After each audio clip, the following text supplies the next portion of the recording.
Bonjour et bienvenue dans une nouvelle vidéo mes très chers aventuriers. Aujourd'hui on va beaucoup se concentrer sur l'écriture d'une histoire et de votre scénario de JDR. Ce qu'on va aborder dans cette vidéo et dans les vidéos qui suivent sera l'écriture d'un one-shot. Je souhaite commencer par un one-shot parce que c'est plus simple, c'est plus rapide, mais aussi si votre one-shot fonctionne bien, vous pouvez l'adapter dans une histoire qui sera plus grande et plus immersive, plus développée. Dans cette vidéo, on va analyser plusieurs éléments. C'est une sorte de petite liste que j'ai fait pour moi-même il y a quelques années, qui m'a beaucoup aidé avec l'écriture. N'attendons plus et commençons par le premier élément. La première chose est le concept et le thème de votre one-shot ou de votre campagne. Qu'est-ce que vous voulez raconter? C'est quoi votre histoire? Avoir une vision claire de cet élément-là va nous permettre d'écrire le reste du scénario. Avant de commencer mes scénarios, je me concentre sur une chose, c'est de définir tous les éléments qu'on appelle les dispositifs narratifs qui me permettent de comprendre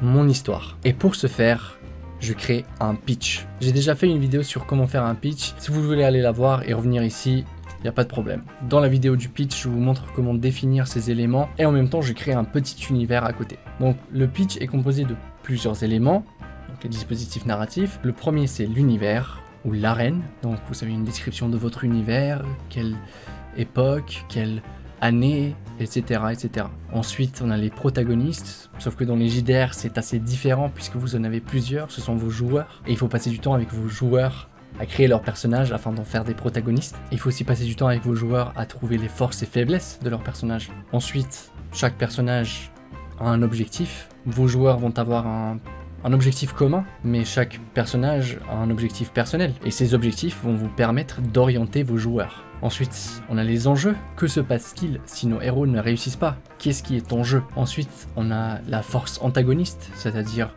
les grands méchants de votre histoire. Ça peut être vraiment n'importe qui, ça peut être un grand vilain ou une grande vilaine, comme ça peut être une grande organisation de vilains ou de méchants. Votre force antagoniste est aussi importante que vos protagonistes. Les méchants de votre histoire ont aussi des forces et des faiblesses, tout comme les protagonistes. Et enfin, l'élément déclencheur. C'est l'élément qui va lancer l'action, qui va forcer vos joueurs à agir maintenant et pas plus tard. L'élément déclencheur va donner un sens à vos joueurs, un sens pour partir à l'aventure et se retrouver pour ce but commun. Donc vous allez prendre ces éléments, vous allez les définir et vous allez en faire un pitch. On va voir comment faire ça dans la prochaine vidéo. Pour un one shot, vous devez comprendre votre début et votre fin. Vous savez toujours ce qui va arriver au début et vous savez toujours ce qui va arriver à la fin. Soit ils vont réussir, soit ils vont pas réussir. Et le milieu, vous laissez vos joueurs écrire leur histoire. Connaître votre début et connaître votre fin va vous aider à guider vos joueurs plus facilement dans l'histoire. La prochaine chose que je veux voir, c'est justement ces personnages, ces protagonistes. Soit vous avez beaucoup de temps et vous allez permettre à vos joueurs de créer leur propre personnage, qui est bien sûr adapté à votre univers. Parce que si votre joueur crée un personnage qui n'est pas en corrélation avec votre univers, ça risque de créer des conflits. Ça m'est déjà arrivé de créer un univers médiéval fantastique et de permettre à mon joueur de créer un personnage qui vient d'un autre univers. Et bien, quand il a été appelé pour venir aider cet univers, il s'en foutait.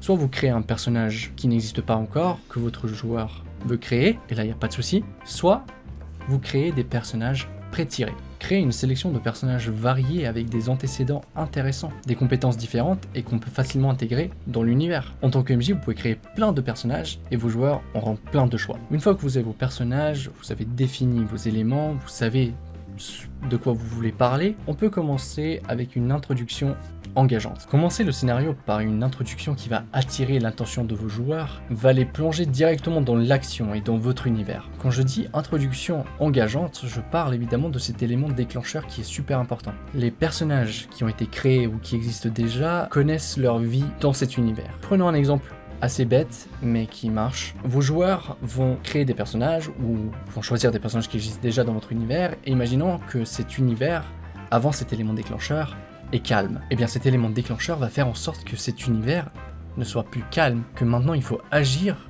pour revenir à un moment où c'était bien, où on était tous bien. Et vous pouvez prendre votre temps avec cette partie afin de faire grandir la tension, le danger et donner beaucoup d'importance à cet événement. Vos joueurs et leurs personnages vont sentir ça et ça va les pousser à agir. Et vous allez pouvoir donner des objectifs clairs à vos joueurs. Cet élément déclencheur va les pousser à aller quelque part où ils vont peut-être se retrouver, se rejoindre, devenir une équipe et ensuite ça va les pousser vers d'autres objectifs, par exemple trouver un artefact, accomplir une mission ou tout autre objectif que vous allez définir. Ça me ramène à ma partie suivante qui est du coup les quêtes et les rencontres. Divisez votre scénario en quêtes distinctes, chacune avec son propre ensemble de défis et de rencontres. Assurez-vous que chaque quête a du sens dans l'histoire globale. Au départ, vous pouvez créer des quêtes qui sont plus simples, mais qui vont donner de grandes réponses à vos joueurs, en plus de leur donner de l'XP et de la thune. Ces réponses vont montrer à vos joueurs à quel point ce qui se passe est important et à quel point accomplir même une petite mission peut potentiellement changer le monde, que ce soit dans les quêtes,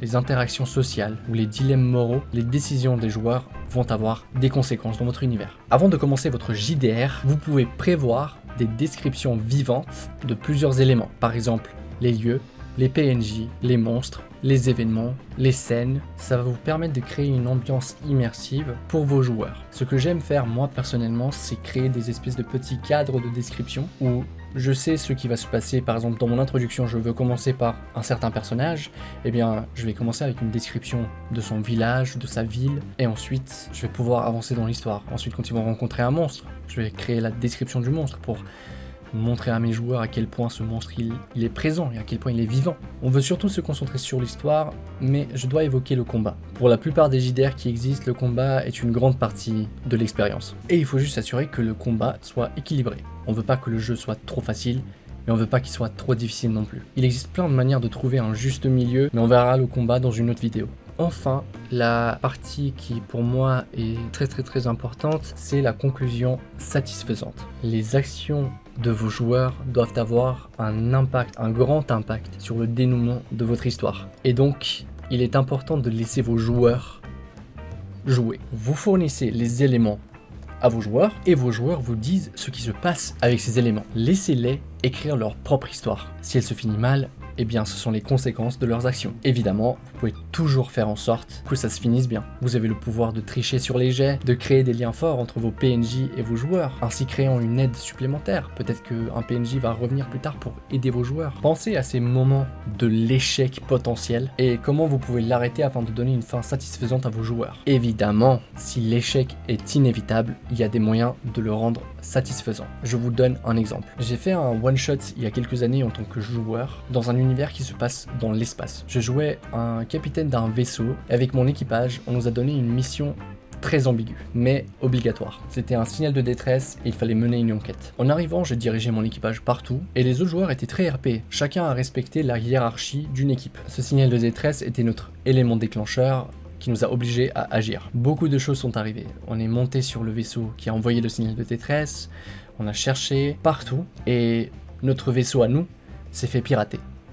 Et une autodestruction a été lancée. Mon équipe m'a empêché d'aller sur mon vaisseau pour arrêter l'autodestruction, mais notre pilote est resté dans le vaisseau. Elle s'est sacrifiée pour essayer de sauver le vaisseau. Et du coup, le capitaine venait de perdre une amie, son vaisseau, il est sur un vaisseau cassé et il ne sait pas comment il va rentrer chez lui. Et j'ai beaucoup joué sur le fait que tout bon capitaine se noie avec son navire. Mon personnage a plongé dans une sorte de grande dépression et a fait de son mieux pour diriger une équipe malgré sa tristesse. À la fin du JDR, ma fin était très satisfaisante, même si mon équipe s'est fait attaquer du coup. On a perdu notre vaisseau, on s'est fait attaquer par des monstres inarrêtables. On n'avait pas beaucoup de solutions et je pense pas qu'on pouvait s'en sortir. Alors mon capitaine a attiré tous les monstres vers lui, dans une pièce avec plein de tonneaux explosifs. Le MJ savait que ça allait être la conclusion du JDR et m'a laissé un instant pour faire un discours où j'ai pu parler des choses qui viennent d'arriver et avec une larme dans l'œil et un sourire au visage, j'ai explosé le vaisseau car je savais qu'il n'y avait plus de solution. Et c'était une fin